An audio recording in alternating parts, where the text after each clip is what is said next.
ನಮಸ್ಕಾರ ವೀಕ್ಷಕರೇ.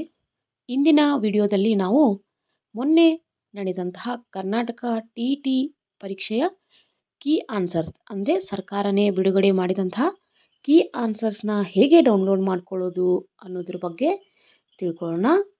ಅತ್ಯಂತ ಸುಲಭ ವಿಧಾನದಲ್ಲಿ ನಿಮ್ಮ ಮೊಬೈಲ್ನಲ್ಲಿ ನೀವು ಡೌನ್ಲೋಡ್ನ ಮಾಡ್ಕೊಳ್ಬಹುದು.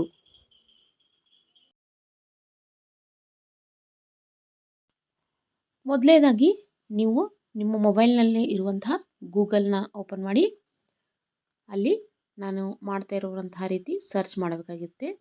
ನೋಡಿ, ನಾನು ಏನು ಟೈಪ್ ಮಾಡ್ತಾ ಇದ್ದೀನಿ ಅಂದರೆ KAR TT ಅಂದರೆ ಕರ್ನಾಟಕ TT ಅಂತ ನಾನು ಓಪನ್ ಮಾಡ್ತಾ ಇದ್ದೀನಿ. ಅಲ್ಲಿ ನೋಡಿ, ಮೊದಲನೇದು STS ಕರ್ನಾಟಕ ಅಂತ ಇದೆ.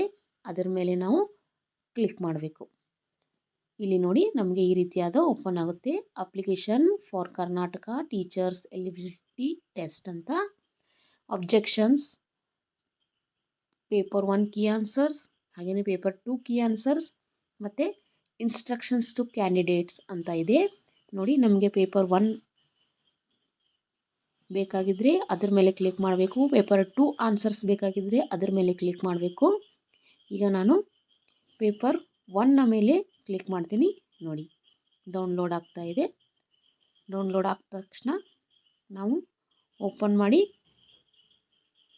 ನೋಡ್ತಾ ಇದ್ದೀವಿ. ನೋಡಿ, ನಾವು ಡೌನ್ಲೋಡ್ ಮಾಡ್ಕೊಂಡಂತಹ ಆನ್ಸರ್ಸ್ನ ಓಪನ್ ಮಾಡಿ ನೋಡ್ಬೋದು. ನಮಗೆ ಈ ರೀತಿಯಾದ ಒಂದು PDF ಡೌನ್ಲೋಡ್ ಆಗುತ್ತೆ.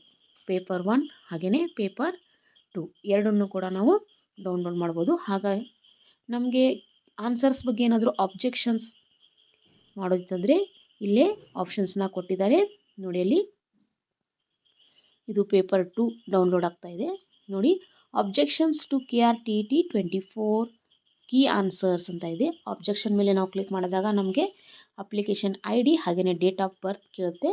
ನಮ್ಮ application ID date of birth ಹಾಕಿದಾಗ ಅದು ಓಪನ್ ಆಗುತ್ತೆ. ಆವಾಗ ನಿಮಗೆ ಯಾವ ಕ್ವಶನ್ ಮೇಲೆ ಅಬ್ಜೆಕ್ಷನ್ ಇದೆ ಅದನ್ನು ನೀವು ಅಬ್ಜೆಕ್ಟ್ ಮಾಡ್ಬೋದು. ಹಾಗೆಯೇ ಅದಕ್ಕೆ ಸರಿಯಾದ ದಾಖಲಾತಿಗಳನ್ನ ಕೇಳುತ್ತೆ, ಅಂದರೆ ದಾಖಲೆಗಳನ್ನ ಕೇಳುತ್ತೆ.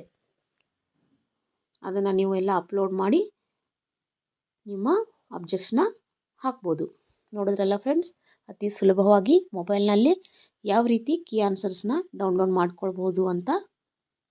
ಈ ಮಾಹಿತಿ ಇಷ್ಟ ಆಗಿದ್ದರೆ ಶೇರ್ ಮಾಡಿ, ಲೈಕ್ ಮಾಡಿ, ಸಬ್ಸ್ಕ್ರೈಬ್ ಮಾಡಿ.